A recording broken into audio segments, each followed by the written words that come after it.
Fala pessoal! Sejam muito bem-vindos a mais um vídeo aqui do canal. Se você é apaixonado por cinema, adora descobrir os bastidores das produções, saber se o filme realmente valeu a bilheteria e ainda curte uma análise sincera, sem enrolação, você está no lugar certo. Hoje nós vamos trocar uma ideia muito séria e ao mesmo tempo descontraída sobre um lançamento que deu o que falar neste ano de 2026. O suspense claustrofóbico A Boca do Diabo. Cara, eu preciso confessar para vocês que quando eu vi o trailer desse filme pela primeira vez, achei que seria apenas mais uma produção genérica de sobrevivência com criaturas no mar. Mas depois de sentar no cinema, assistir cada segundo e analisar a reação da galera, percebi que a experiência vai muito além. Vamos analisar absolutamente tudo sobre essa obra, desde o elenco, a direção, a trilha sonora fantástica, a recepção do público e a bilheteria, até os mínimos detalhes do enredo que deixaram muita gente de cabelo em pé. Pega a sua pipoca, se acomoda na cadeira, porque hoje a nossa conversa vai ser longa e cheia de opiniões sinceras sobre essa jornada nas profundezas das cavernas da Tailândia. Antes de entrarmos nos detalhes da história propriamente dita, vale muito a pena contextualizar o impacto que A Boca do Diabo causou no mercado cinematográfico em 2026. A indústria do cinema de suspense vinha batendo na mesma tecla há anos, entregando histórias previsíveis e efeitos visuais apelativos. O diretor deste projeto resolveu apostar numa abordagem muito mais crua e orgânica, mesclando o terror psicológico do isolamento com a ameaça física e visceral da natureza. O elenco foi escolhido a dedo, trazendo rostos jovens que entregam uma atuação incrivelmente realista, transmitindo aquele pânico genuíno que faz a gente se encolher na poltrona. A recepção crítica inicial foi meio dividida, marcando uma nota média em torno de 6,2 nas plataformas, o que, na minha visão, é um pouco injusto se você analisar a parte técnica e a tensão constante que o filme consegue construir. O grande trunfo da produção não é tentar inventar a roda, mas sim pegar elementos clássicos de filmes de tubarão e cavernas mortais e colocar os personagens em situações limite onde cada decisão idiota cobra um preço altíssimo. A história começa nos apresentando a um grupo de 5 amigos de faculdade que decidem fazer aquela famosa viagem dos sonhos antes de cada um seguir seu rumo profissional. A dinâmica entre eles é aquela típica que todo mundo conhece bem. Muita brincadeira, bebida, música alta e aquela sensação inconsequente de invencibilidade que só a juventude proporciona. Os personagens principais são a Saira, o Max, a Adrian, o James e o Greg. Eles estão curtindo as praias paradisíacas da Tailândia, um cenário idílico que contrasta perfeitamente com o pesadelo que está por vir.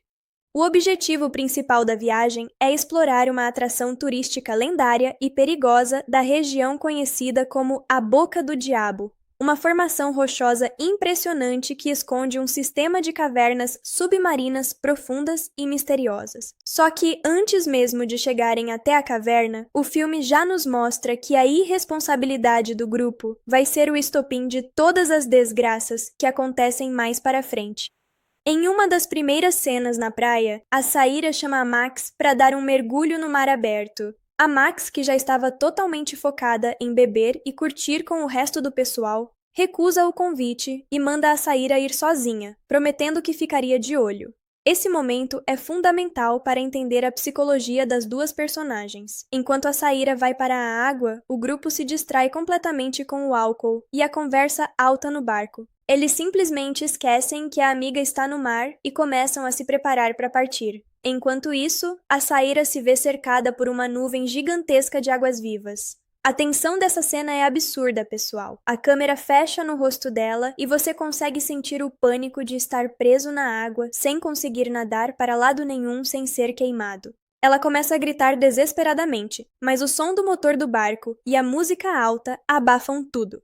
É só quando a Adrian sente a falta da Saira e questiona onde ela está que o grupo finalmente se dá conta da besteira que fez. O capitão do barco faz uma manobra rápida e consegue resgatar a menina, mas o estrago já estava feito. As pernas da Saira ficam completamente retalhadas pelas queimaduras e marcas das águas vivas. A dor física e o trauma psicológico daquele momento criam um clima horrível entre os amigos. Durante o jantar daquela mesma noite, a lavagem de roupa suja acontece. A Saíra confronta a Max diretamente, jogando na cara de todo mundo que a amiga falhou na única responsabilidade que tinha, preferindo beber a cuidar da segurança do grupo. A Max fica consumida pela culpa, chora, pede perdão e promete que a partir daquele instante vai fazer de tudo para liderar e proteger todo mundo até o fim da viagem. Esse sentimento de culpa da Max vira o grande combustível para as péssimas decisões que ela toma mais adiante na história.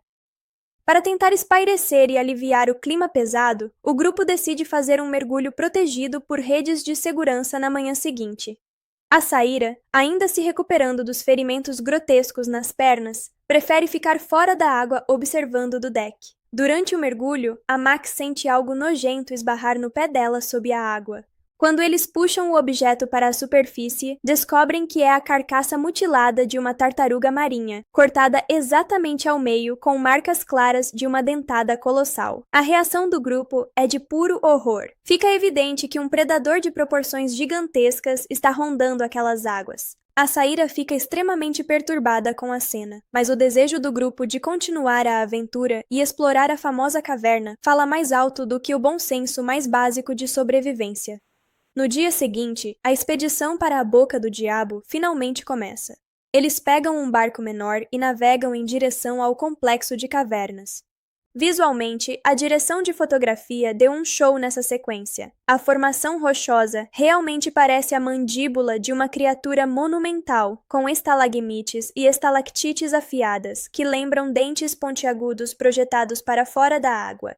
É aquele tipo de paisagem que, ao mesmo tempo que encanta pela beleza natural, causa um arrepio na espinha por transmitir uma energia hostil. A caverna é um dos pontos mais famosos da Tailândia para mergulhadores e exploradores de elite, mas o nosso grupo de jovens decide entrar lá com aquele ar de superioridade de quem acha que nada de ruim pode acontecer.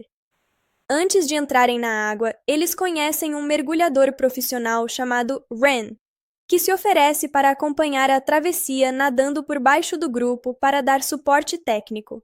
A Saíra, demonstrando ser a única pessoa com juízo naquele grupo, decide se equipar completamente. Pega colete salva-vidas, lanternas reserva, cordas de segurança e uma faca de mergulho.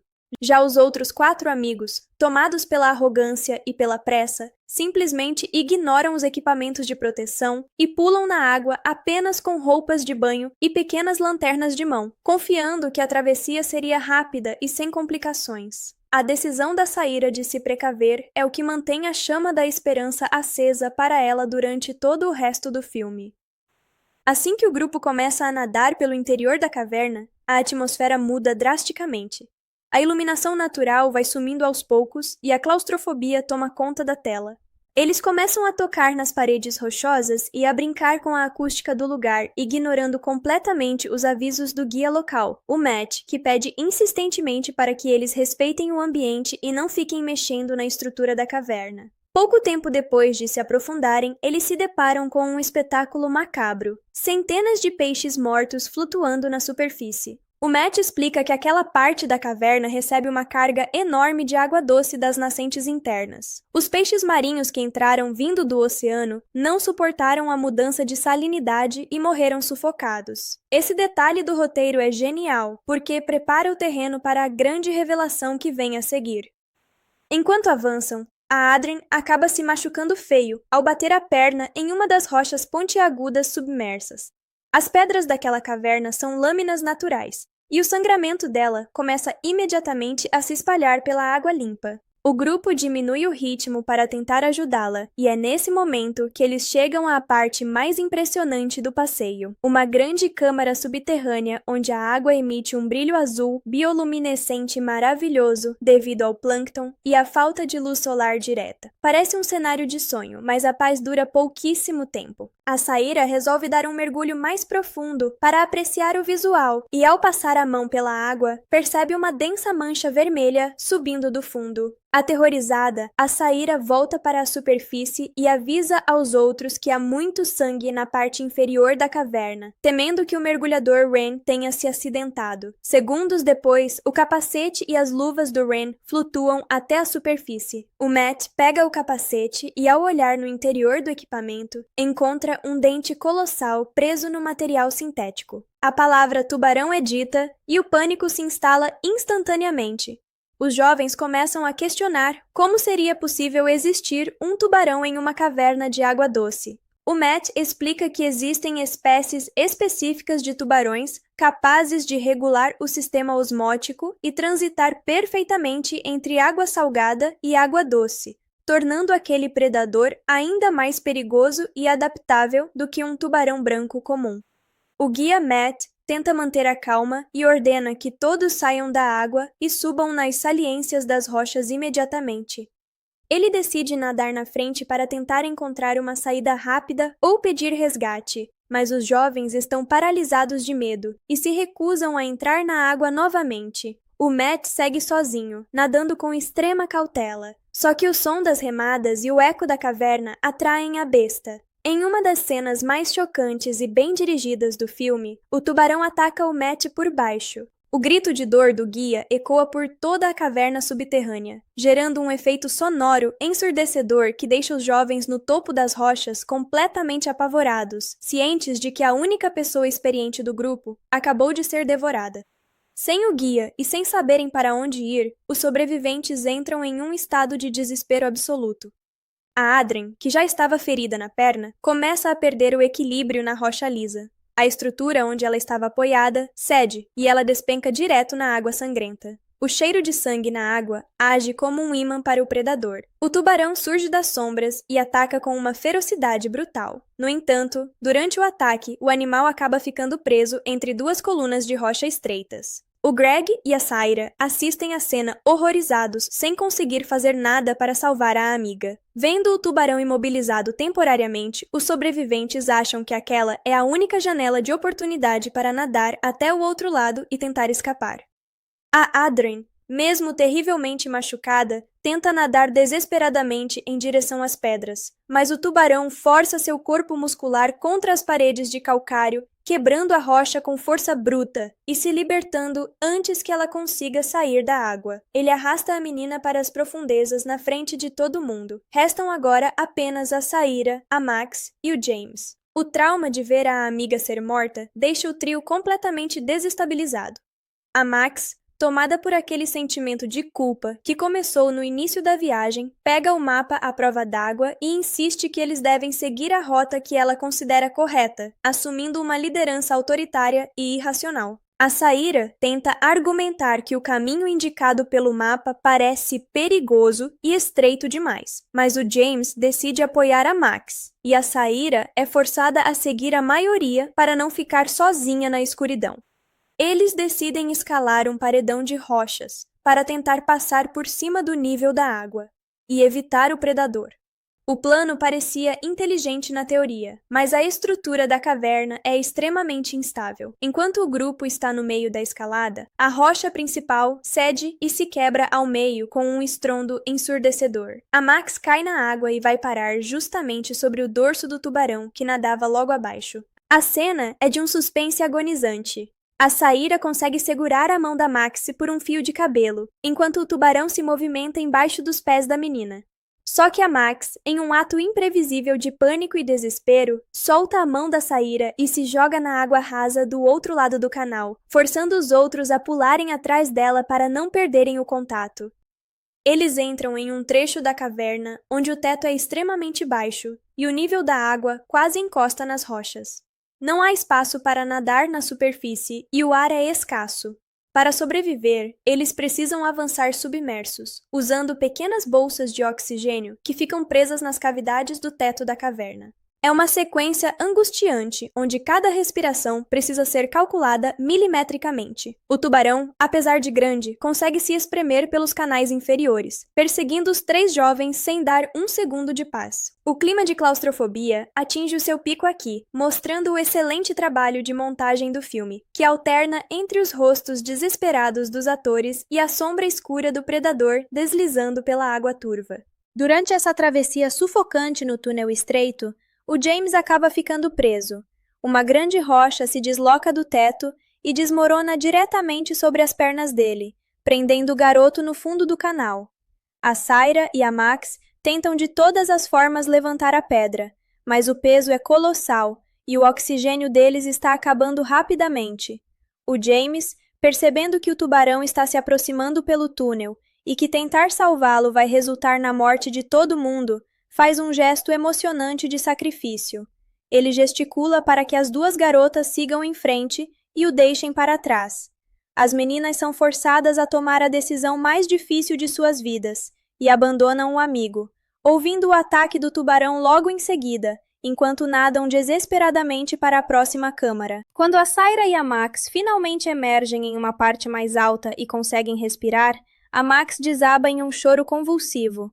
A dor de ter perdido o namorado e os amigos, somada à exaustão física, faz a garota perder completamente a razão.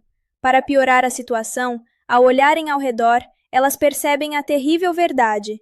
O túnel pelo qual atravessaram fazia uma curva em formato de U e as levou exatamente de volta ao ponto de partida.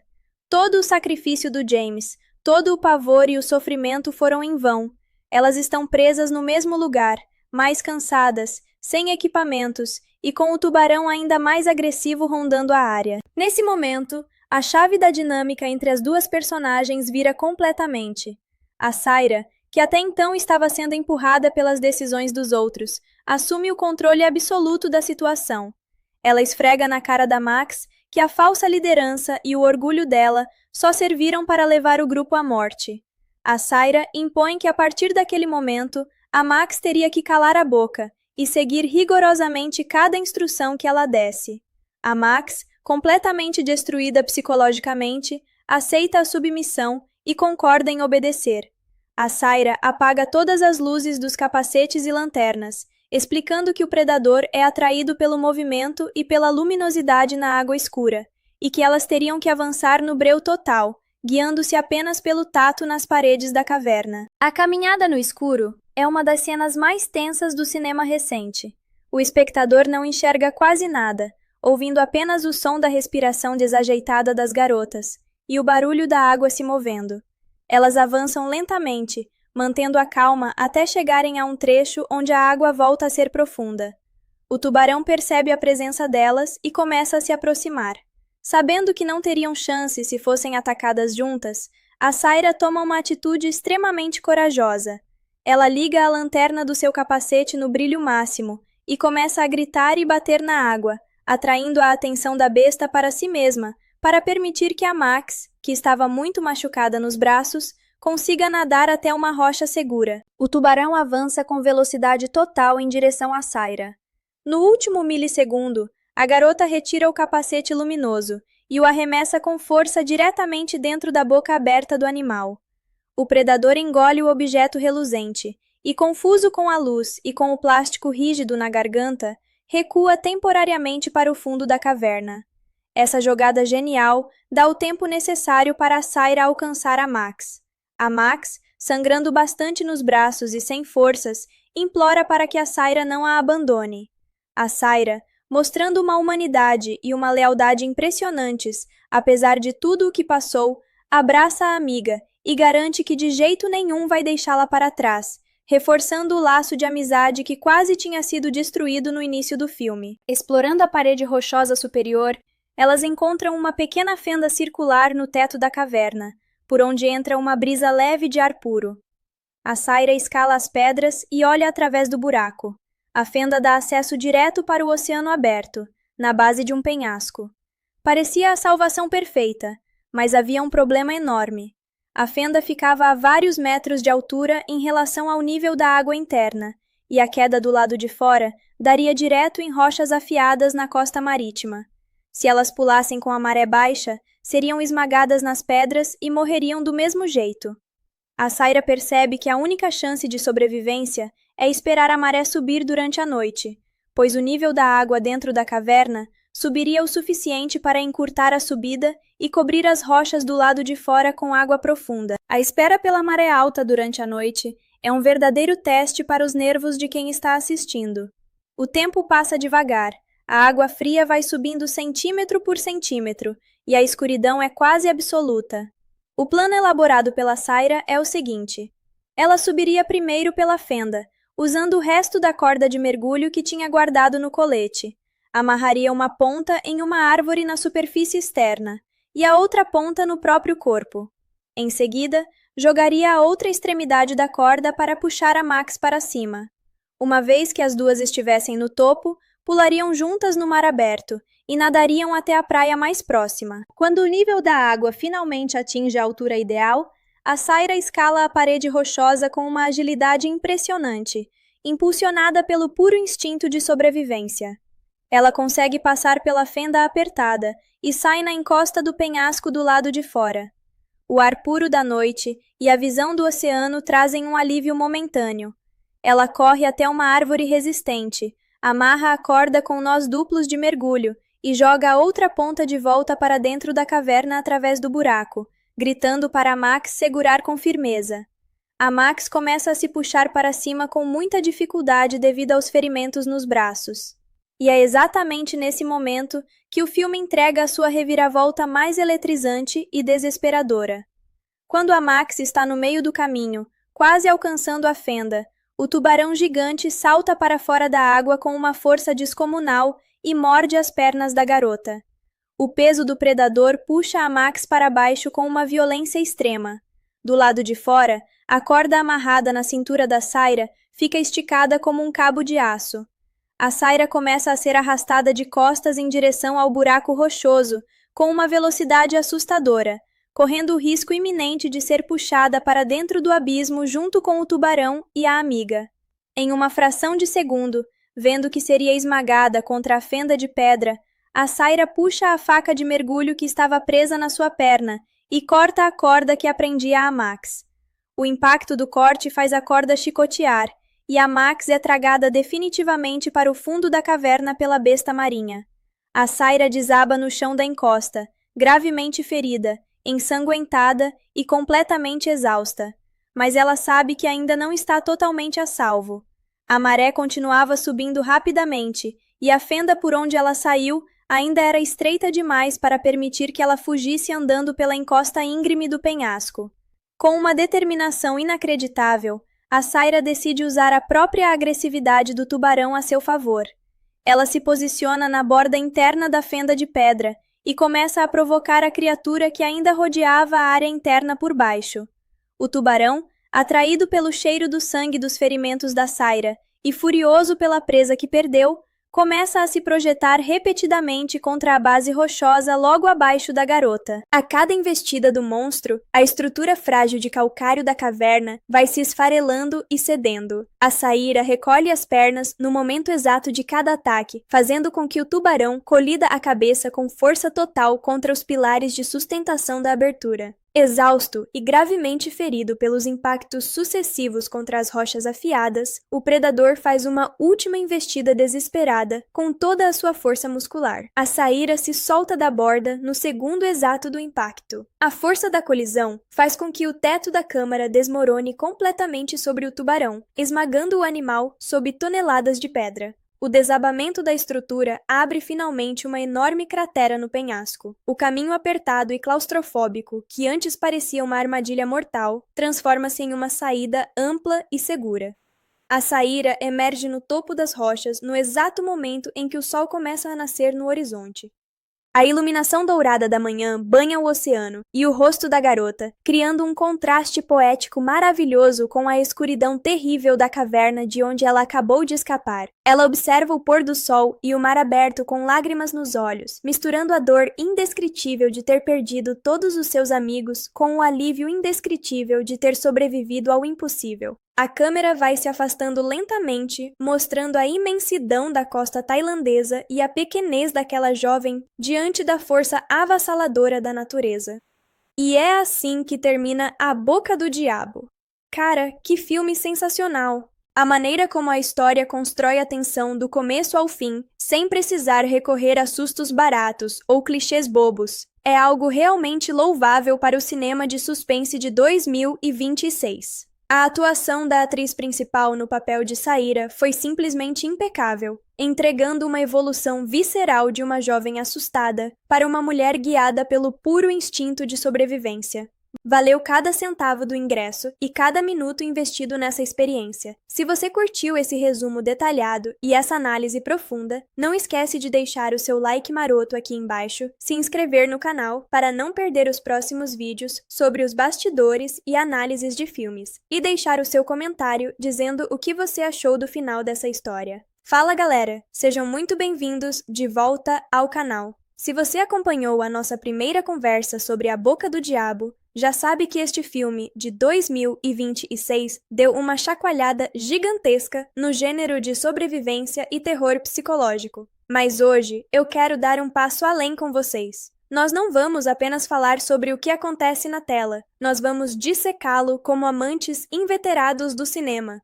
Sabe aquele tipo de filme que te deixa refletindo depois que as luzes da sala se acendem e os créditos começam a subir? É exatamente esse o caso. Hoje, a gente vai se aprofundar na construção dos personagens, na direção de arte que criou aquela caverna sufocante, no uso genial da iluminação e em como a trilha sonora desempenha um papel de quase personagem principal nessa desgraça toda.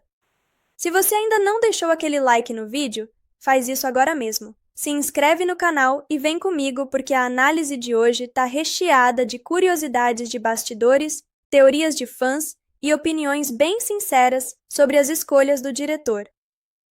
Para começo de conversa, a gente precisa tirar o chapéu para a equipe de cenografia e direção de arte de A Boca do Diabo. Vocês sabem que hoje em dia, Hollywood e o cinema internacional no geral têm uma mania irritante de abusar de tela verde e efeitos em computação gráfica para absolutamente tudo. Só que o diretor deste filme tomou uma decisão absurdamente corajosa. Ele queria realismo. Ele sabia que para os atores transmitirem aquele pavor visceral de claustrofobia, eles precisavam sentir na pele o que é estar preso em um ambiente escuro, úmido e hostil. Grande parte das cenas dentro da caverna foi gravada em tanques gigantescos, construídos em estúdio, mesclados com tomadas reais gravadas em formações rochosas na Tailândia. O resultado na tela é impecável. Você consegue ver a água turva, o lodo grudado nas paredes de calcário e até a respiração pesada dos atores criando vapor. Isso dá um peso dramático tão grande que, em vários momentos da exibição, eu me peguei segurando o fôlego junto com os personagens. É o tipo de detalhe técnico que eleva um suspense mediano ao patamar de obra memorável. Falando um pouco sobre o elenco e a evolução psicológica de cada um ali dentro, vale a pena olhar com mais carinho para a jornada da Saíra. No começo do filme, ela nos é apresentada quase como uma figura passiva, aquela amiga mais quieta que só quer se divertir, mas que tem um bom senso natural. Quando ela sofre o ataque devastador das águas-vivas logo no início, o filme já estabelece uma metáfora muito forte. A Saíra é a única que entende, desde o primeiro segundo, que a natureza não é um parque de diversões para jovens mimados. A dor física que ela sente nas pernas por causa das queimaduras serve como um lembrete constante do perigo. Enquanto a Max e os outros garotos estão preocupados em beber, tirar fotos bonitas e brincar de exploradores destemidos, a Saíra já entra na caverna em estado de alerta máximo. Essa construção de personagem é fantástica, porque a transformação dela em uma sobrevivente implacável não acontece do nada. Não é aquele clichê apelativo de pobre coitada que vira o Rambo em 5 minutos. É um processo gradual, doloroso e extremamente humano. Por outro lado, a trajetória da Max é um estudo fascinante sobre como a culpa e o egocentrismo podem ser letais em uma situação de emergência. A Max começa o filme sendo a típica garota popular e inconsequente, que deixa a amiga se dar mal na água porque estava ocupada demais bebendo com o resto do grupo. O sentimento de culpa que a consome depois do acidente com as águas-vivas transforma o comportamento dela de uma forma muito perigosa. Ela não quer apenas ajudar, ela precisa provar para todo mundo e para si mesma que é capaz de liderar e consertar as coisas. É por isso que, quando eles se veem perdidos dentro da caverna, a Max se recusa terminantemente a ouvir os conselhos prudentes da Saira. O orgulho dela e o desespero, para não parecer inútil, novamente a fazem tomar uma péssima decisão atrás da outra, levando o grupo direto para a rota do predador. O filme mostra de forma muito crua como certas atitudes impulsivas, mesmo quando mascaradas de boas intenções, têm consequências irreversíveis em um ambiente onde o menor erro custa a vida. E o que falar dos outros membros do grupo? O James, o Greg e a Adrian cumprem papéis essenciais para que a engrenagem do suspense funcione sem engasgar.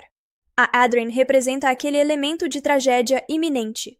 O machucado feio na perna dela logo na entrada da caverna cria um tic-tac invisível, um relógio psicológico para o público, porque qualquer pessoa que entenda o mínimo sobre tubarões sabe que sangue na água em um ambiente fechado é uma sentença de morte. A atuação da atriz ao transmitir a dor e o desespero de saber que o seu próprio corpo está atraindo o monstro é de cortar o coração.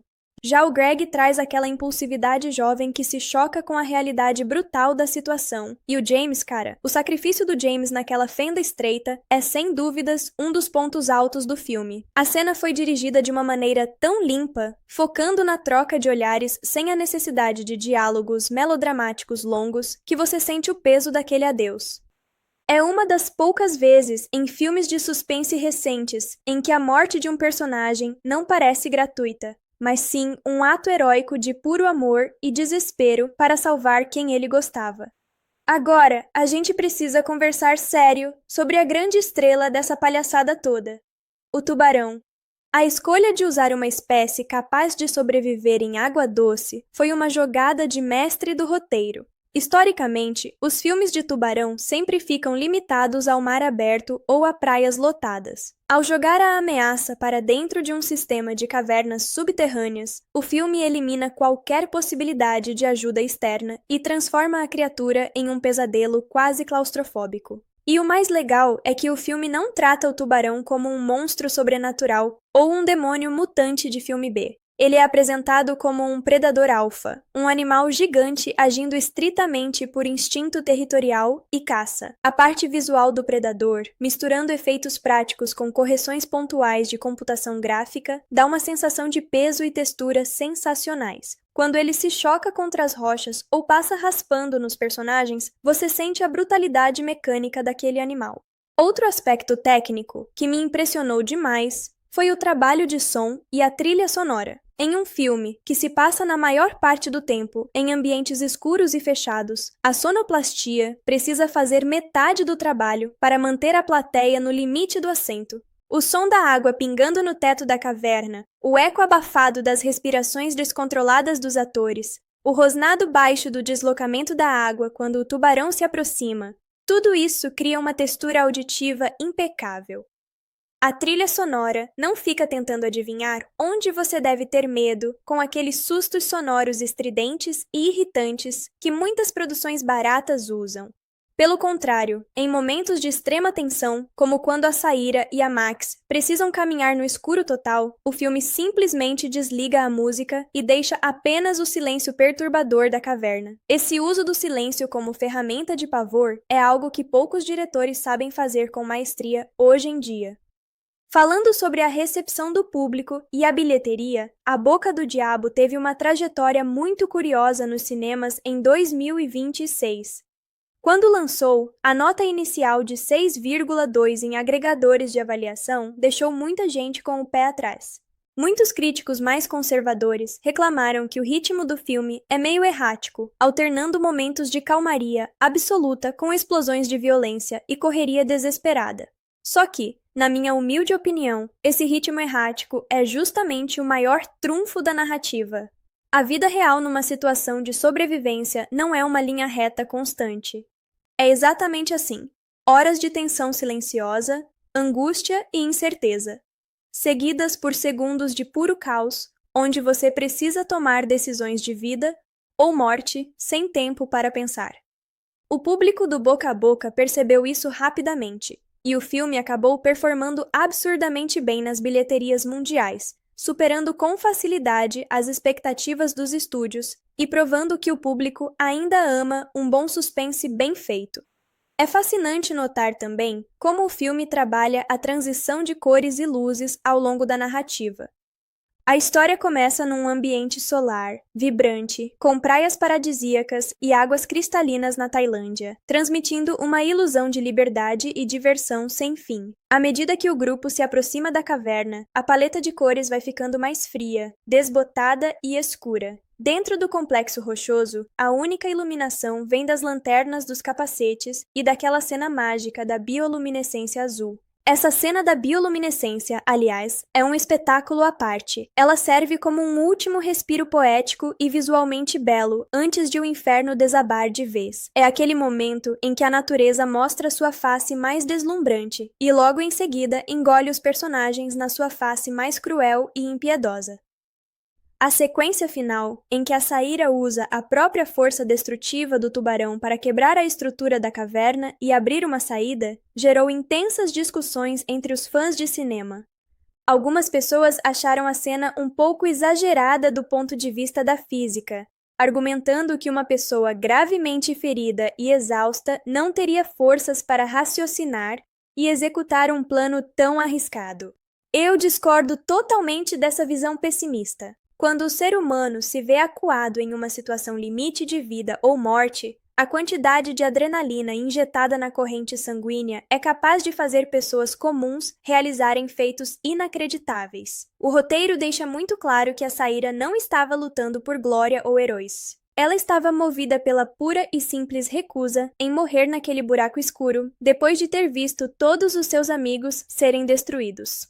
A atitude dela de usar a faca e cortar a corda para não ser puxada junto com a Max é o ápice desse instinto de preservação. Foi uma escolha dura, trágica, mas absolutamente realista.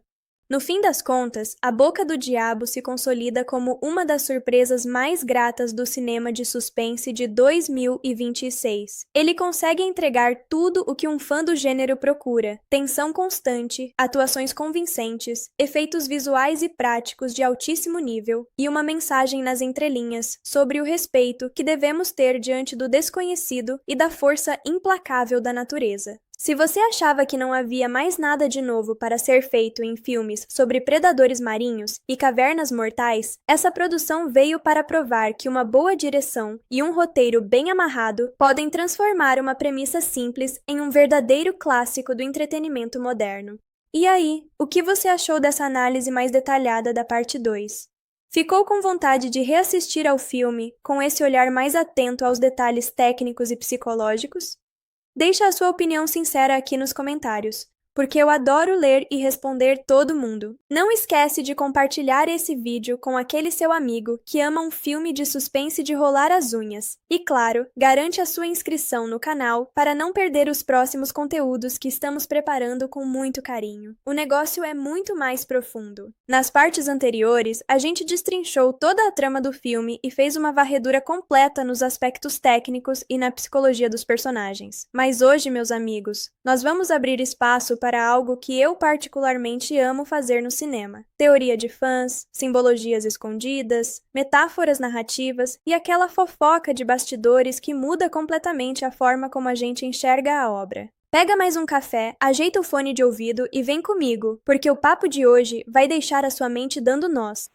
Para começar a abrir o leque de discussões, a gente precisa falar sobre um detalhe que muita gente deixou passar batido quando assistiu ao filme pela primeira vez no cinema: a simbologia do próprio nome da caverna, a Boca do Diabo. Vocês já pararam para pensar que o ambiente em si funciona como um organismo vivo? Não é apenas o tubarão que é o monstro do filme. A própria caverna atua como um estômago gigante devorando os personagens um por um. Pensem comigo. O grupo entra voluntariamente pela boca da formação rochosa. À medida que eles vão se aprofundando, O ambiente vai se tornando cada vez mais claustrofóbico, escuro, sem ar e cheio de armadilhas. As pedras afiadas funcionam como dentes que cortam a pele dos garotos. A água turva esconde o perigo, e o confinamento esmaga o psicológico de cada um ali dentro. O tubarão, na verdade, é apenas o agente de digestão dessa grande armadilha natural. Essa metáfora visual do cenário devorando a inconsequência humana é um toque genial da direção. Outro ponto que gerou debates acalorados em fóruns de cinema por toda a internet é a questão do ego e da pretensão dos jovens modernos. Se a gente analisar com atenção a motivação inicial daqueles 5 amigos, eles não foram até a Tailândia por amor genuíno à natureza ou pela busca de um conhecimento geológico profundo. Eles foram lá em busca de adrenalina barata, de fotos bonitas para alimentar redes sociais e daquela sensação fútil de poder dizer que conquistaram um dos lugares mais perigosos do planeta. O filme faz uma crítica velada, mas extremamente afiada, a essa geração que enxerga o mundo selvagem como um parque de diversões pessoal, onde nada pode dar errado porque eles são os protagonistas da própria história. Quando a natureza responde de forma brutal e indiferente, a casca de superioridade deles se esfarela em questão de minutos. Vamos falar agora de um detalhe de bastidores absurdo que circulou em entrevistas com o elenco durante a promoção do filme em 2026. Vocês sabiam que a cena em que a Saíra fica presa na nuvem de águas vivas no início do filme quase não foi para a versão final da edição? O diretor revelou que parte da produção achava a cena lenta demais para o ritmo inicial do filme e queria cortar a sequência para ir direto para a cena da caverna. O diretor bateu o pé e exigiu que a cena ficasse, e graças a Deus ele fez isso. Essa cena é o verdadeiro alicerce emocional de todo o filme. Sem a queimadura das águas vivas e sem a negligência da Max naquela praia, o sentimento de culpa que guia o arco da Max dentro da caverna simplesmente não existiria, e a rivalidade silenciosa entre as duas garotas perderia toda a força dramática. É impressionante como uma decisão de montagem nos bastidores pode salvar ou destruir a alma de um filme. E por falar em atuações, a gente precisa dar o devido crédito para o trabalho físico brutal que o elenco entregou. Gravar um filme quase inteiramente dentro da água, usando equipamentos pesados de mergulho, passando horas submersos e lidando com cenários rochosos, estreitos, exige um preparo físico de atleta. A atriz que interpreta a Saíra contou em uma entrevista recente que sofreu de exaustão física real durante as gravações da sequência do clímax. Aquela respiração descontrolada, os tremores nas mãos e o rosto pálido que a gente vê na tela no final do filme não foram apenas uma atuação brilhante. Era o corpo da atriz no limite absoluto do cansaço. Esse nível de entrega física traz uma camada de autenticidade para o suspense que nenhum efeito especial do mundo consegue replicar. Agora, vamos entrar no terreno das teorias que a comunidade de fãs começou a levantar após o lançamento. Existe uma teoria muito forte que circula na internet afirmando que o tubarão não estava naquela caverna por mero acaso ou por ter entrado simplesmente seguindo a maré alta. A teoria sugere que o predador foi atraído e acabou ficando preso naquele sistema de cavernas devido às atividades humanas predatórias e ao descarte ilegal de resíduos de barcos de pesca na costa da Tailândia. O filme dá uma pequena pista sobre isso logo no início, quando o guia Matt menciona rapidamente como o ecossistema marinho da região mudou drasticamente nos últimos anos. Se essa teoria estiver correta, a presença do monstro na água doce não é apenas um acidente geográfico, mas sim uma consequência direta do impacto humano no ecossistema local. O monstro que devora os jovens seria, figurativamente, um produto da própria ganância e descuido da humanidade. É uma camada de interpretação fascinante que dá ainda mais peso à narrativa. Também precisamos conversar sobre o papel do guia Matt e do mergulhador Ren. Muitas pessoas criticaram o filme dizendo que a morte do guia foi muito rápida e que ele deveria ter durado mais tempo para tentar ajudar os garotos. Mas pensem comigo sob a ótica do roteiro. Do ponto de vista dramático, eliminar a única autoridade experiente e o único adulto funcional do grupo, logo no primeiro terço do filme, é uma jogada narrativa brilhante. Enquanto o Matt estava vivo, o público e os personagens tinham uma rede de segurança psicológica, uma ilusão de que o profissional vai dar um jeito de salvar todo mundo. Quando o Matt é devorado e o seu grito ecoa assustadoramente pela caverna, essa ilusão é destruída instantaneamente. Os jovens percebem que estão completamente sozinhos, sem mapa, sem suporte e à mercê do próprio pânico. A morte do guia é o ponto de virada exato em que o filme deixa de ser uma aventura perigosa e se transforma em um pesadelo de sobrevivência visceral. Outro detalhe fascinante para prestar atenção em uma segunda revisão do filme é a evolução do som da água. Reparem como, no início da jornada dentro da caverna, a água é retratada com sons calmos, ecos suaves e gotejamentos relaxantes, quase como uma música de fundo de spa. Porém, conforme o predador se aproxima e os personagens começam a ser atacados, a água ganha um peso sonoro completamente diferente. O som do deslocamento de água vira um rugido grave. O impacto das ondas nas paredes soa como marteladas de ferro, e a respiração dos personagens submersos ganha um tom abafado e agoniante. A equipe de design de som merece todos os prêmios do cinema por conseguir transformar um elemento tão cotidiano quanto a água em uma constante fonte de terror.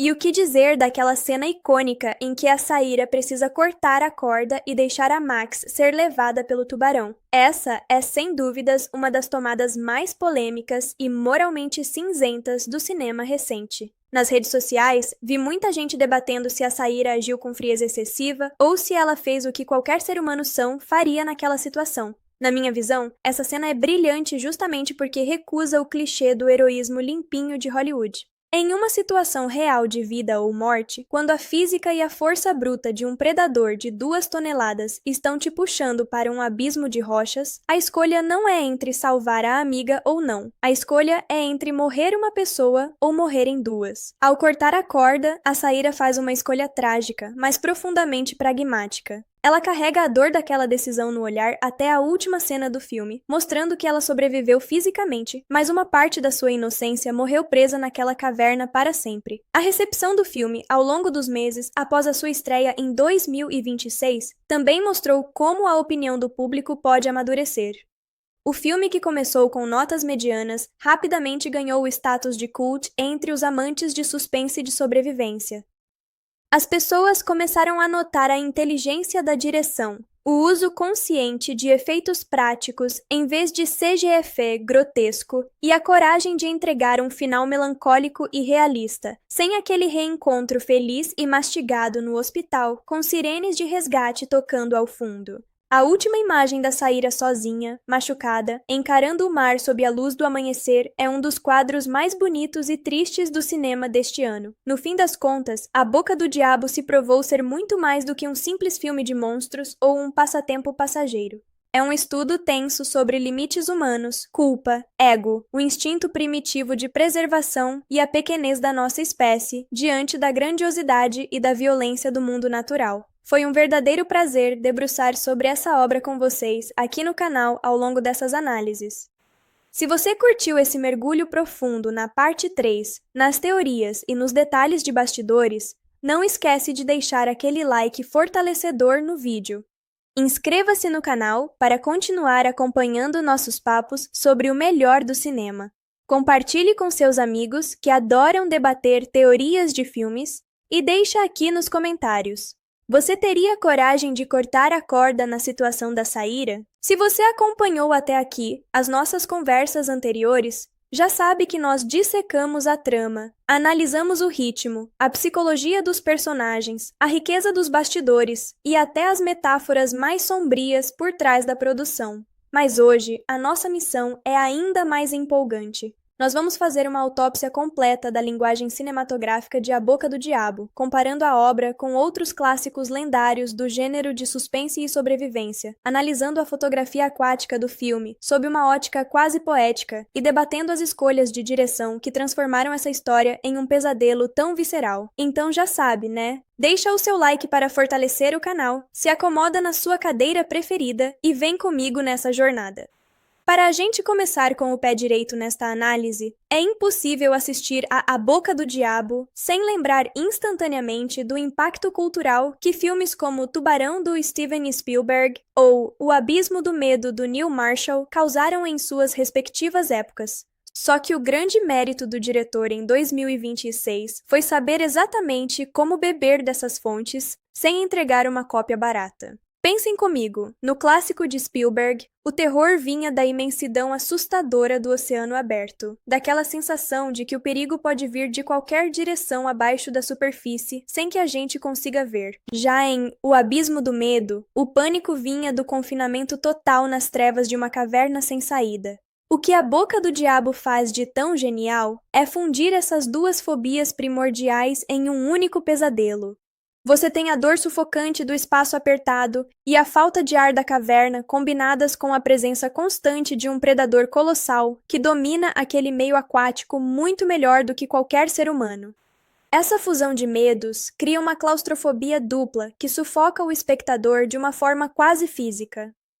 Quando a gente observa a construção visual das cenas aquáticas dentro da caverna, a câmera trabalha quase o tempo todo na altura dos olhos dos personagens. O espectador não tem aquela visão aérea panorâmica e confortável de quem está assistindo de fora. Você é jogado para dentro da água junto com a Saíra, com a Max e com o resto do pessoal. A lente da câmera fica constantemente suja de pingos de água, borrada de sangue ou coberta de vapor quando os atores respiram descontroladamente. Esse estilo de fotografia cru e documental faz com que a gente sinta a textura daquele ambiente. É uma escolha estética corajosa que distancia o filme das produções hiperestilizadas de Hollywood e aproxima a experiência do público de um realismo cru e aterrorizante. Outro ponto que merece um destaque gigantesco nesta nossa conversa é a utilização da iluminação, ou a falta dela, como ferramenta narrativa de tensão. Em um filme onde boa parte da ação se passa no breu absoluto, administrar a luz é o maior desafio que um diretor de fotografia pode enfrentar. E a forma como eles resolveram isso em A Boca do Diabo foi simplesmente espetacular. O filme utiliza fontes de luz diegéticas, ou seja, luzes que realmente fazem parte da história e do ambiente dos personagens, como as pequenas lanternas dos capacetes, os flashes pontuais das câmeras e aquele brilho azul mágico e hipnotizante da água bioluminescente. Quando a Saira exige que todo mundo apague os capacetes para tentar fugir do tubarão no escuro, o filme não apela para uma luz de lua artificial, só para deixar a cena bonita para o público. A tela realmente fica quase totalmente escura. Você é forçado a usar os seus ouvidos e a se guiar pelas silhuetas e pelos ruídos de respiração dos atores. É uma aula magistral de como o cinema pode brincar com os sentidos do espectador. E por falar na cena da caminhada no escuro total, essa sequência virou objeto de estudo entre estudantes e entusiastas de cinema, por um motivo muito simples: a quebra de ritmo calculada. Como a gente comentou lá nas primeiras partes, muita gente achou o ritmo do filme errático, por conta das oscilações entre o pânico absoluto e os momentos de silêncio denso. Mas reparem na inteligência dessa construção. Se o filme mantivesse o tubarão atacando sem parar durante 90 minutos, o público acabaria ficando anestesiado pela violência. O medo perderia a força. Ao alternar cenas de ação rápida e brutal, com longos minutos de espera silenciosa, onde tudo o que os personagens podem fazer é torcer para não serem ouvidos, o diretor mantém a audiência em um estado constante de ansiedade e vigilância. Você nunca sabe se o próximo segundo vai trazer uma calmaria agonizante ou um ataque devastador. Agora, vamos fazer uma reflexão muito honesta sobre o comportamento humano diante de crises extremas, porque isso é o verdadeiro coração dramático de A Boca do Diabo. É muito fácil a gente sentar no conforto do nosso sofá, com o ar-condicionado ligado e uma pipoca na mão, e ficar julgando as atitudes da Max, do Greg ou do James. Quantas vezes a gente não se pega gritando pra tela: "Não vai por aí, seu idiota!" Ou "Por que você soltou a mão dela?" Mas o roteiro deste filme é brilhante, justamente por nos lembrar de que a lógica racional é a primeira coisa que evapora quando o cérebro humano entra no modo primitivo de luta ou fuga. O desespero não pensa, o pânico não calcula.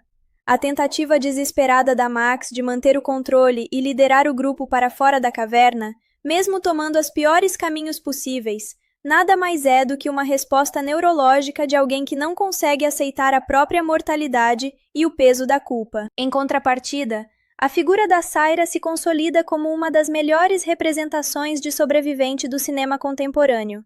Ela não é uma heroína invencível com treinamento militar. Ela não faz discursos motivacionais bregas no meio do caos, e ela sente uma dor física avassaladora do começo ao fim. A grandeza da Saira está na sua capacidade pragmática de aceitar a realidade da situação, exatamente como ela é, sem ilusões. Quando ela percebe que o guia morreu, ela aceita que o resgate não vem. Quando ela percebe que a perna da Adrien está atraindo o monstro, ela entende a gravidade do problema. E quando ela finalmente corta a corda no clímax para não ser puxada junto com a Max, ela toma a decisão mais dolorosa da sua vida, porque compreende a matemática fria da sobrevivência. Uma vida salva é melhor do que 2 vidas perdidas no fundo de uma caverna. Essa sobriedade do roteiro é o que dá a Boca do Diabo aquele sabor amargo e inesquecível no final. A cena em que a Saira finalmente sai da caverna destruída e encara o nascer do sol não é uma vitória gloriosa com trombetas e abraços calorosos. É uma vitória de pirro. Ela está viva, sim, mas o preço cobrado por aquela caverna foi a vida de todos os seus amigos e a perda definitiva da sua inocência. Essa atmosfera melancólica e visceral é o que diferencia os filmes que envelhecem como um bom vinho daqueles que são esquecidos 2 semanas depois do lançamento. O diretor não teve medo de entregar um final duramente realista, confiando na maturidade da sua plateia. Ao olharmos para todo o impacto que este filme gerou desde o seu lançamento em 2026, fica evidente que ele já cravou o seu espaço no panteão dos grandes filmes de sobrevivência aquática. Ele conseguiu resgatar aquela essência do cinema de suspense, que depende mais da atmosfera, da atuação e da tensão psicológica do que de explosões e efeitos visuais exagerados. Foi uma experiência incrível acompanhar e dissecarmos juntos cada detalhe desse projeto fantástico ao longo dessas análises. E você que acompanhou a nossa parte 4, o que achou desses pontos sobre a linguagem de iluminação, a fotografia aquática e a psicologia realista da Saira? Concorda que o filme acertou em cheio ao fugir dos finais felizes clichês de Hollywood? Escreve a sua opinião bem detalhada aqui nos comentários, porque eu faço questão de trocar essa ideia com cada um de vocês. Se ainda não deixou o seu like, mete o dedo no joia agora mesmo, se inscreve no canal se for novo por aqui e compartilha esse vídeo com todo mundo que ama uma boa análise de cinema. E aí, minha gente, que sensacional ter vocês de volta aqui no canal para a nossa parte 5 sobre o marcante A Boca do Diabo. Se você acompanhou essa nossa maratona desde o início, já percebeu que este filme de 2026 é uma verdadeira mina de ouro para quem é apaixonado por cinema. Nós já passamos pela história, pelos bastidores, pelas metáforas, pela linguagem visual e até pelas teorias mais malucas da comunidade. Mas hoje, a nossa conversa vai tomar um rumo ainda mais envolvente. Nós vamos analisar um dos elementos mais fascinantes e muitas vezes negligenciados em filmes de sobrevivência, a construção do espaço geográfico e a física do ambiente como um elemento ativo de perigo. Sabe aquele tipo de filme em que o próprio cenário parece uma armadilha projetada para testar os limites do corpo humano? É exatamente isso o que a gente vai dissecando hoje. Pega a sua bebida favorita, se acomoda e vem comigo porque a nossa resenha vai ser de alto nível. Quando a gente observa a geografia do complexo de cavernas em A Boca do Diabo, percebe que os roteiristas não criaram um labirinto genérico e aleatório apenas para esticar o tempo de duração da história. Cada seção da caverna funciona quase como um nível de um jogo psicológico devastador. A jornada começa em uma área ampla, com iluminação natural filtrada e águas calmas na entrada da formação rochosa. À medida que o grupo de amigos avança, a arquitetura do lugar vai se afunilando e se tornando brutalmente hostil. A transição da água salgada para a água doce, que a gente comentou anteriormente, não é apenas um detalhe científico para justificar a presença daquele predador específico. É uma mudança de ambiente que altera a densidade da água, a flutuabilidade dos corpos dos atores e a visibilidade sob a superfície. É fascinante notar como o filme brinca com a física do som dentro dessas câmaras rochosas. Em um ambiente fechado de calcário e água, o som se comporta de maneira completamente diferente do mar aberto. O eco de uma voz, a respiração acelerada de um personagem ou o bater de pernas na água se propagam pelas paredes de pedra com uma intensidade multiplicada. Essa acústica amplificada vira um pesadelo à parte para os jovens. A cena em que o guia Matt é atacado e o seu grito desesperado ecoa por todos os canais da caverna até chegar aos ouvidos do grupo é um exemplo brilhante de como o som pode transmitir um pavor absoluto sem a necessidade de mostrar explicitamente a carne sendo rasgada. Você não precisa ver o ataque em detalhes para sentir a dor e o desespero do momento, porque a acústica da caverna entrega toda a violência da cena para o seu cérebro de forma imediata. Outro aspecto anatômico e geográfico fundamental é a presença do ar retido no teto dos canais submersos. Naquela sequência angustiante em que a Saira, a Max e o James precisam atravessar o túnel com o teto extremamente baixo, o filme explora um conceito real de espeleologia aquática: as bolsas de ar comprimido. Em sistemas de cavernas inundadas, o ar que fica preso nas cavidades superiores nem sempre é puro ou renovado. Ele pode conter uma saturação alta de dióxido de carbono e umidade extrema, o que causa hiperventilação e confusão mental em quem o respira. O estado de desespero crescente do James e as decisões erráticas da Max nessa parte da história ganham uma camada ainda mais realista quando a gente entende que eles não estavam apenas apavorados com o tubarão, mas também fisicamente intoxicados e privados de oxigênio limpo. A dinâmica dos corpos na água também é um show à parte de direção e atuação. Nadar em um ambiente aberto com colete e nadadeiras é uma coisa. Nadar em uma fenda estreita, sangrando, sem visibilidade, com medo de encostar em estalagmites afiadas e com um predador de tonelada deslizando por baixo é um cenário de pesadelo absoluto. A atriz que interpreta a Saira entrega uma performance corporal fantástica porque você consegue notar o peso de cada movimento dela. Ela não nada como uma atleta olímpica graciosa. Ela se debate, se arranha nas pedras, perde o fôlego e luta contra a viscosidade da água turva. Essa falta de agilidade humana dentro do meio aquático contrasta perfeitamente com a fluidez mecânica e assustadora do tubarão, reforçando a ideia de que o ser humano é um intruso totalmente vulnerável naquele ecossistema. A cena em que eles descobrem que o túnel em formato de U os levou de volta ao ponto inicial é, sem dúvidas, o ápice da quebra psicológica dos personagens. Geograficamente, isso é um pesadelo recorrente em explorações subterrâneas sem mapeamento profissional. O desespero de ter gasto toda a energia física, ter perdido amigos no caminho e ter consumido os últimos recursos apenas para voltar ao mesmo lugar de partida é uma das maiores torturas mentais que o roteiro impõe a Max e a Saira. É o momento em que a esperança morre e o desespero puro assume o comando. A reação do público no cinema durante essa revelação foi de um silêncio absoluto e pesado, porque todo mundo na plateia sentiu o golpe junto com as garotas.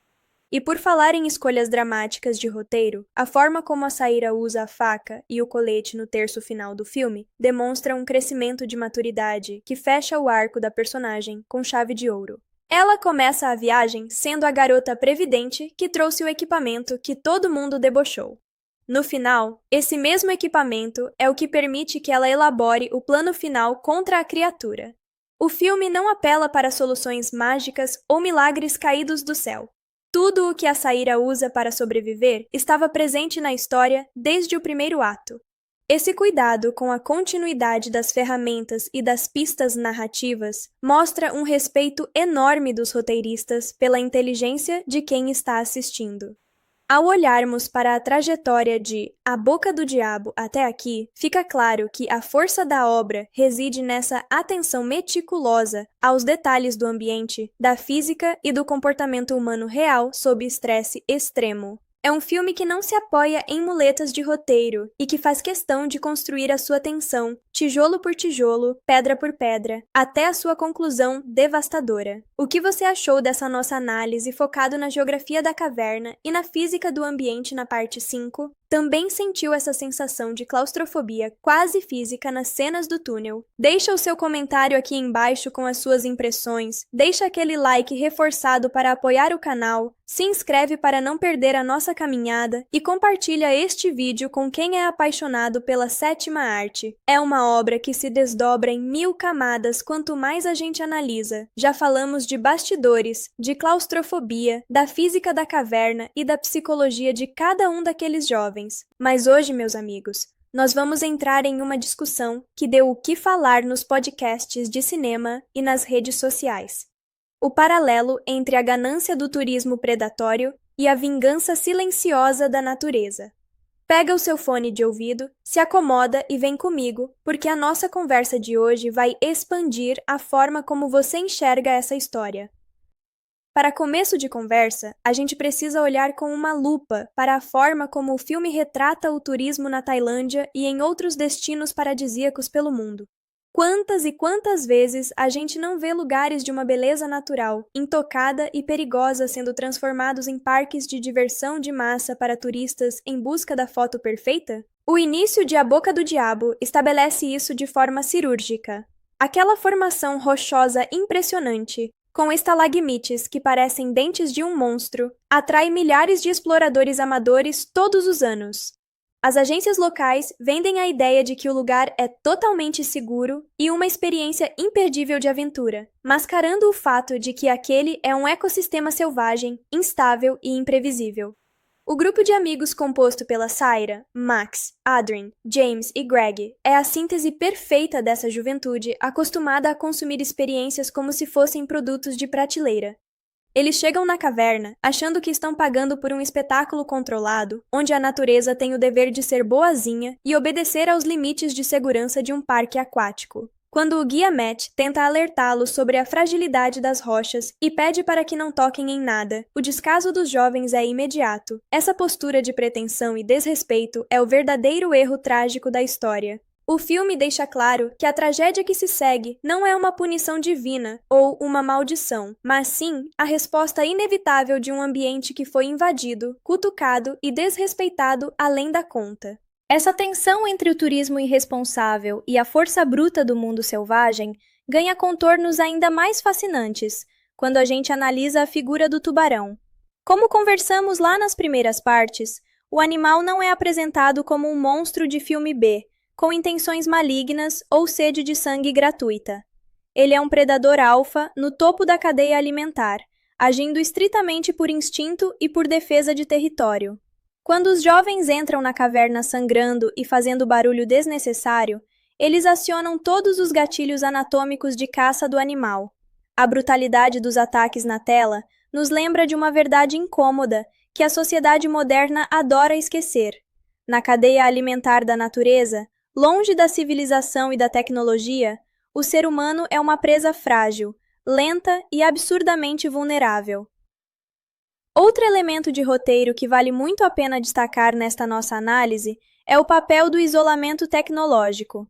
Reparem como o filme lida com a falta de sinal e a ineficácia dos celulares e equipamentos digitais.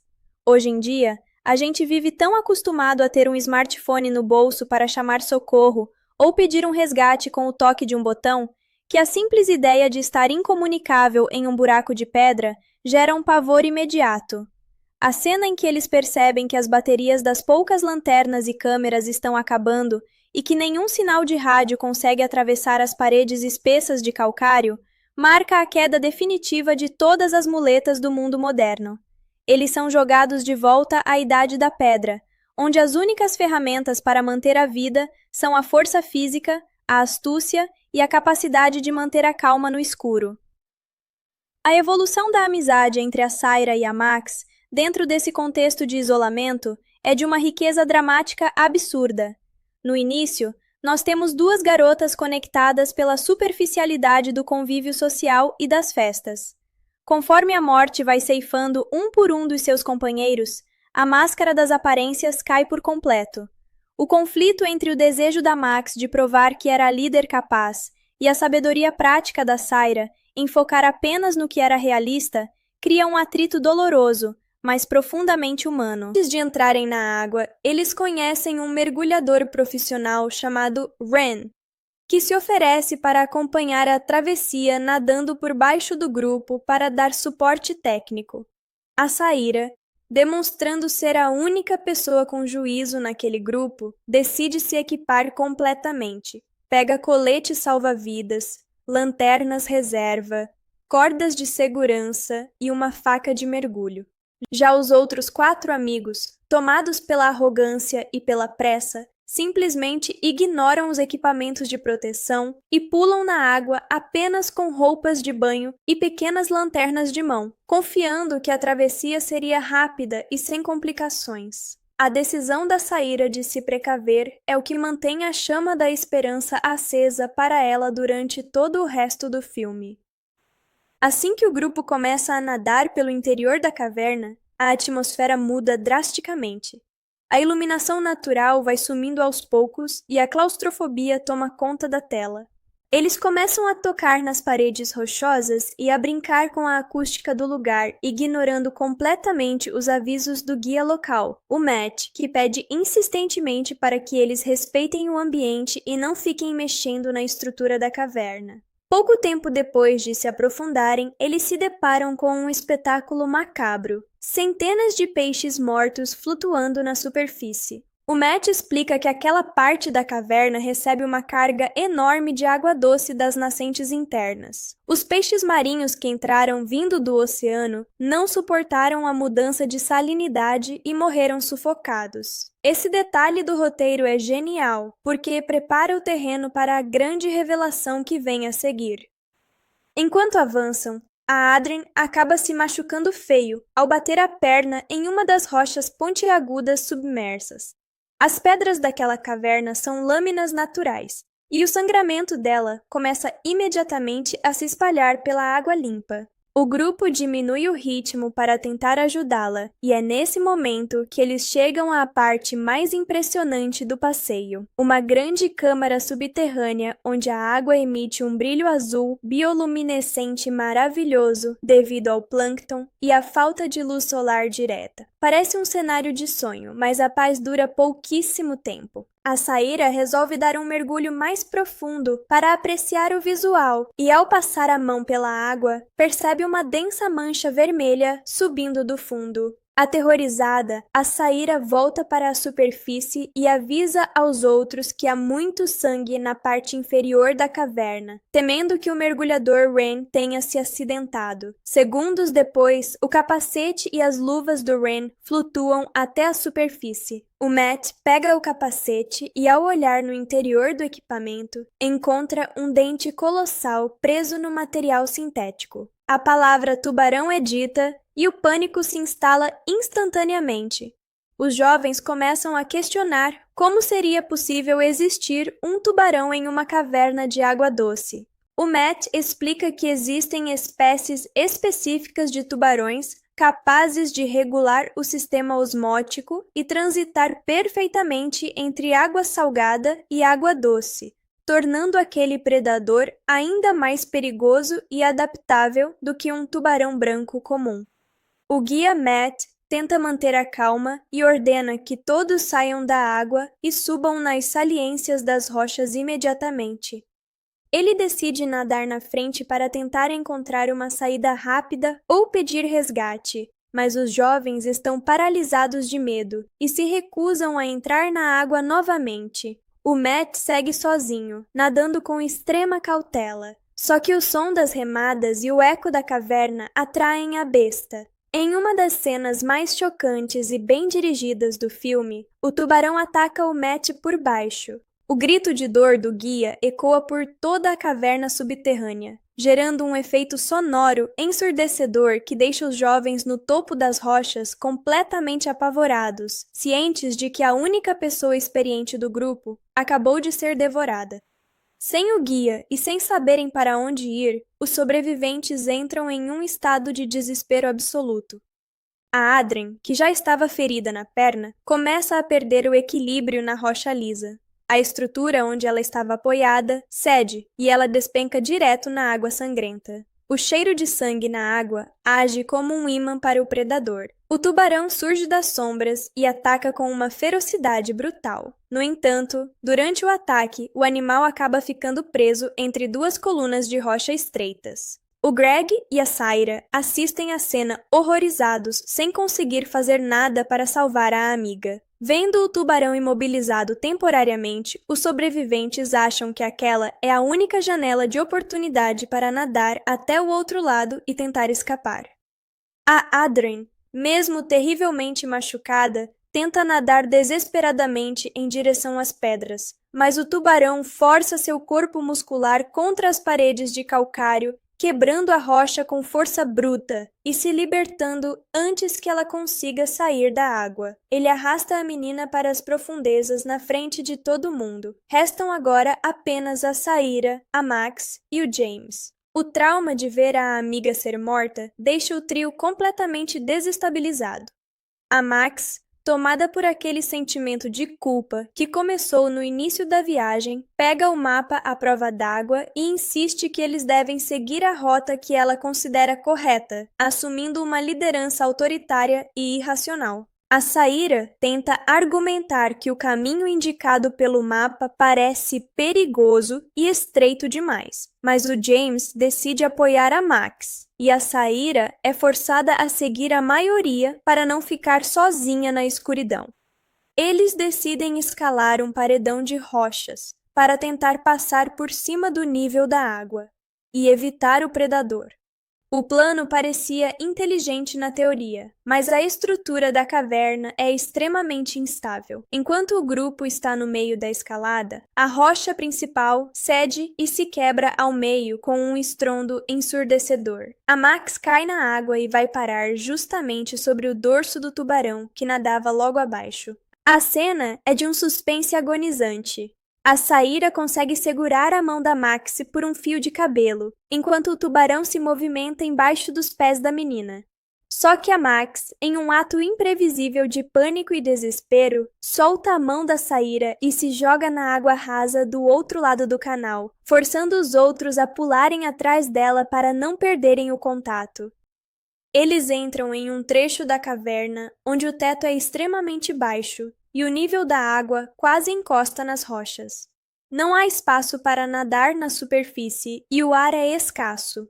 Para sobreviver, eles precisam avançar submersos, usando pequenas bolsas de oxigênio que ficam presas nas cavidades do teto da caverna. É uma sequência angustiante, onde cada sobre a grande estrela dessa palhaçada toda, o tubarão. A escolha de usar uma espécie capaz de sobreviver em água doce foi uma jogada de mestre do roteiro. Historicamente, os filmes de tubarão sempre ficam limitados ao mar aberto ou a praias lotadas. Ao jogar a ameaça para dentro de um sistema de cavernas subterrâneas, o filme elimina qualquer possibilidade de ajuda externa e transforma a criatura em um pesadelo quase claustrofóbico. E o mais legal é que o filme não trata o tubarão como um monstro sobrenatural ou um demônio mutante de filme B. Ele é apresentado como um predador alfa, um animal gigante agindo estritamente por instinto territorial e caça. A parte visual do predador, misturando efeitos práticos com correções pontuais de computação gráfica, dá uma sensação de peso e textura sensacionais. Quando ele se choca contra as rochas ou passa raspando nos personagens, você sente a brutalidade mecânica daquele animal.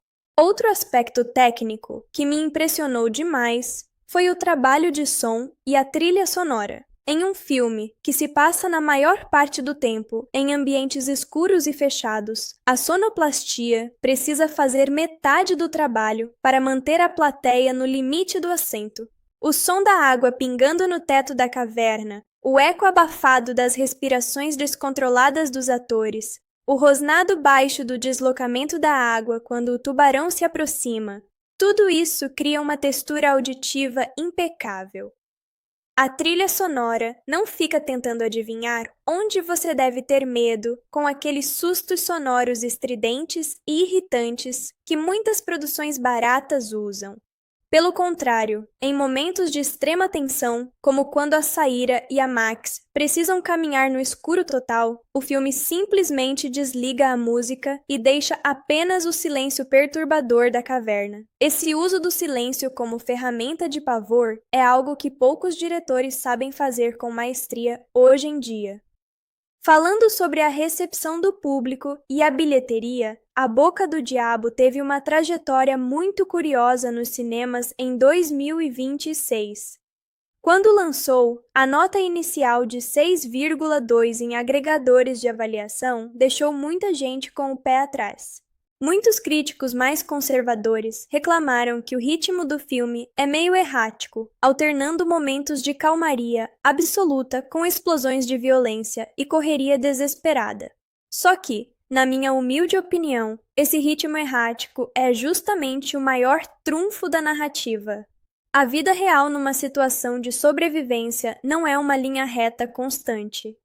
É exatamente assim: horas de tensão silenciosa, angústia e incerteza, seguidas por segundos de puro caos, onde você precisa tomar decisões de vida ou morte sem tempo para pensar. O público do Boca a Boca percebeu isso rapidamente, e o filme acabou performando absurdamente bem nas bilheterias mundiais, superando com facilidade as expectativas dos estúdios e provando que o público ainda ama um bom suspense bem feito. É fascinante notar também como o filme trabalha a transição de cores e luzes ao longo da narrativa.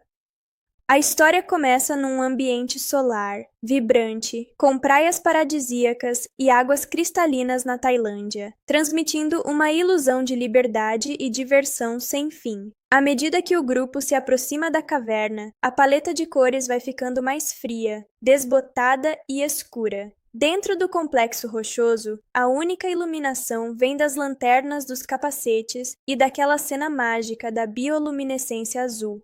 Essa cena da bioluminescência, aliás, é um espetáculo à parte. Ela serve como um último respiro poético e visualmente belo antes de o inferno desabar de vez. É aquele momento em que a natureza mostra sua face mais deslumbrante e logo em seguida engole os personagens na sua face mais cruel e impiedosa.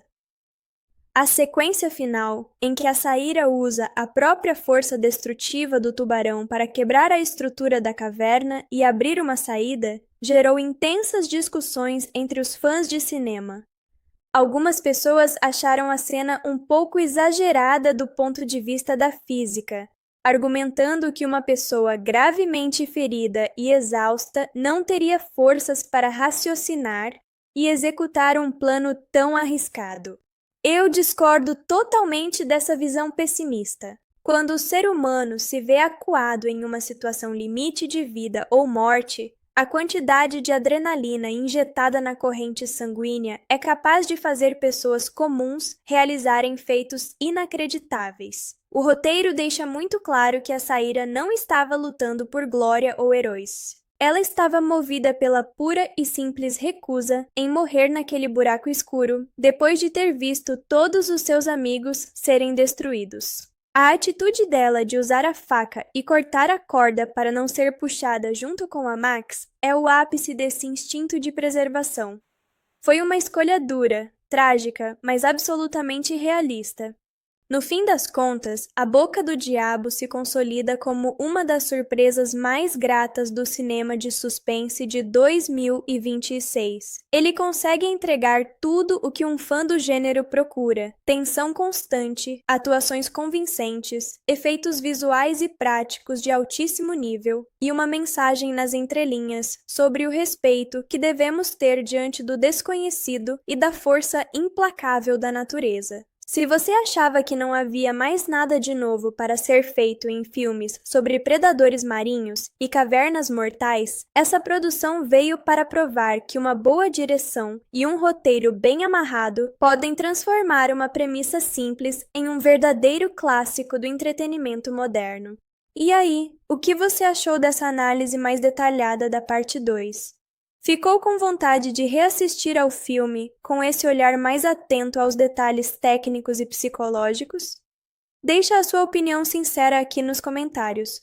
porque eu adoro ler e responder todo mundo. Não esquece de compartilhar esse vídeo com aquele seu amigo que ama um filme de suspense de rolar as unhas. E claro, garante a sua inscrição no canal para não perder os próximos conteúdos que estamos preparando com muito carinho. O negócio é muito mais profundo. Nas partes anteriores, a gente destrinchou toda a trama do filme e fez uma varredura completa nos aspectos técnicos e na psicologia dos personagens. Mas hoje, meus amigos, nós vamos abrir espaço para algo que eu particularmente amo fazer no cinema. Teoria de fãs, simbologias escondidas, metáforas narrativas e aquela fofoca de bastidores que muda completamente a forma como a gente enxerga a obra. Pega mais um café, ajeita o fone de ouvido e vem comigo, porque o papo de hoje vai deixar a sua mente dando nós. Para começar a abrir o leque de discussões, a gente precisa falar sobre um detalhe que muita gente deixou passar batido quando assistiu ao filme pela primeira vez no cinema: a simbologia do próprio quebra de ritmo calculada. Como a gente comentou lá nas primeiras partes, muita gente achou o ritmo do filme errático, por conta das oscilações entre o pânico absoluto e os momentos de silêncio denso. Mas reparem na inteligência dessa construção. Se o filme mantivesse o tubarão atacando sem parar durante 90 minutos, o público acabaria ficando anestesiado pela violência. O medo perderia a força. Ao alternar cenas de ação rápida e brutal, com longos minutos de espera silenciosa, onde tudo o que os personagens podem fazer é torcer para não serem ouvidos, o diretor mantém a audiência em um estado constante de ansiedade e vigilância. Você nunca sabe se o próximo segundo vai trazer uma calmaria agonizante ou um ataque devastador. Agora, vamos fazer uma reflexão muito honesta sobre o comportamento humano diante de crises extremas, porque isso é o verdadeiro coração dramático de A Boca do Diabo. É muito fácil a gente sentar no conforto do nosso sofá, com o ar-condicionado ligado e uma pipoca na mão, e ficar julgando as atitudes da Max, do Greg ou do James. Quantas vezes a gente não se pega gritando para a tela: "Não vai por aí, seu idiota!" Ou "Por que você soltou a mão dela?" Mas o roteiro deste filme é brilhante, justamente por nos lembrar de que a lógica racional é a primeira coisa que evapora quando o cérebro humano entra no modo primitivo de luta ou fuga. O desespero não pensa, o pânico não calcula. A tentativa desesperada da Max de manter o controle e liderar o grupo para fora da caverna, mesmo tomando os piores caminhos possíveis, nada mais é do que uma resposta neurológica de alguém que não consegue aceitar a própria mortalidade e o peso da culpa. Em contrapartida, a figura da Saira se consolida como uma das melhores representações de sobrevivente do cinema contemporâneo. Ela não é uma heroína invencível com treinamento militar. Ela não faz discursos motivacionais bregas no meio do caos. E ela sente uma dor física avassaladora do começo ao fim. A grandeza da Saira está na sua capacidade pragmática de aceitar a realidade da situação, exatamente como ela é, sem ilusões. Quando ela percebe que o guia morreu, ela aceita que o resgate não vem. Quando ela percebe que a perna da Adrien está atraindo o monstro, ela entende a gravidade do problema. E quando ela finalmente corta a corda no clímax para não ser puxada junto com a Max, ela toma a decisão mais dolorosa da sua vida, porque compreende a matemática fria da sobrevivência. Uma vida salva é melhor do que 2 vidas perdidas no fundo de uma caverna. Essa sobriedade do roteiro é o que dá a Boca do Diabo aquele sabor amargo e inesquecível no final. A cena em que a Saira finalmente sai da caverna destruída e encara o nascer do sol não é uma vitória gloriosa com trombetas e abraços calorosos. É uma vitória de pirro. Ela está viva, sim, mas o preço cobrado por aquela caverna foi a vida de todos os seus amigos e a perda definitiva da sua inocência. Essa atmosfera melancólica e visceral é o que diferencia os filmes que envelhecem como um bom vinho daqueles que são esquecidos 2 semanas depois do lançamento. O diretor não teve medo de entregar um final duramente realista, confiando na maturidade da sua plateia. Ao olharmos para todo o impacto que este filme gerou desde o seu lançamento em 2026, fica evidente que ele já cravou o seu espaço no panteão dos grandes filmes de sobrevivência aquática. Ele conseguiu resgatar aquela essência do cinema de suspense, que depende mais da atmosfera, da atuação e da tensão psicológica do que de explosões e efeitos visuais exagerados. Foi uma experiência incrível acompanhar e dissecarmos juntos cada detalhe desse projeto fantástico ao longo dessas análises. E você que acompanhou a nossa parte 4, o que achou desses pontos sobre a linguagem de iluminação, a fotografia aquática e a psicologia realista da Saíra? Concorda que o filme acertou em cheio ao fugir dos finais felizes clichês de Hollywood? Escreve a sua opinião bem detalhada aqui nos comentários, porque eu faço questão de trocar essa ideia com cada um de vocês. Se ainda não deixou o seu like, mete o dedo no joia agora mesmo, se inscreve no canal se for novo por aqui e compartilha esse vídeo com todo mundo que ama uma boa análise de cinema. E aí, minha gente? Que sensacional ter vocês de volta aqui no canal para a nossa parte 5 sobre o marcante A Boca do Diabo. Se você acompanhou essa nossa maratona desde o início, já percebeu que este filme de 2026 é uma verdadeira mina de ouro para quem é apaixonado por cinema. Nós já passamos pela história, pelos bastidores, pelas metáforas, pela linguagem visual e até pelas teorias mais malucas da comunidade. Mas hoje a nossa conversa vai tomar um rumo ainda mais envolvente. Nós vamos analisar um dos elementos mais fascinantes e muitas vezes negligenciados em filmes de sobrevivência, a construção do espaço geográfico e a física do ambiente como um elemento ativo de perigo. Sabe aquele tipo de filme em que o próprio cenário parece uma armadilha projetada para testar os limites do corpo humano? É exatamente isso o que a gente vai dissecando hoje. Pega a sua bebida favorita, se acomoda e vem comigo porque a nossa resenha vai ser de alto nível. Quando a gente observa a geografia do complexo de cavernas em A Boca do Diabo, percebe que os roteiristas não criaram um labirinto genérico e aleatório apenas para esticar o tempo de duração da história. Cada seção da caverna funciona quase como um nível de um jogo psicológico devastador. A jornada começa em uma área ampla, com iluminação natural filtrada e águas calmas na entrada da formação rochosa. À medida que o grupo de amigos avança, a arquitetura do lugar vai se afunilando e se tornando brutalmente hostil. A transição da água salgada para a água doce, que a gente comentou anteriormente, não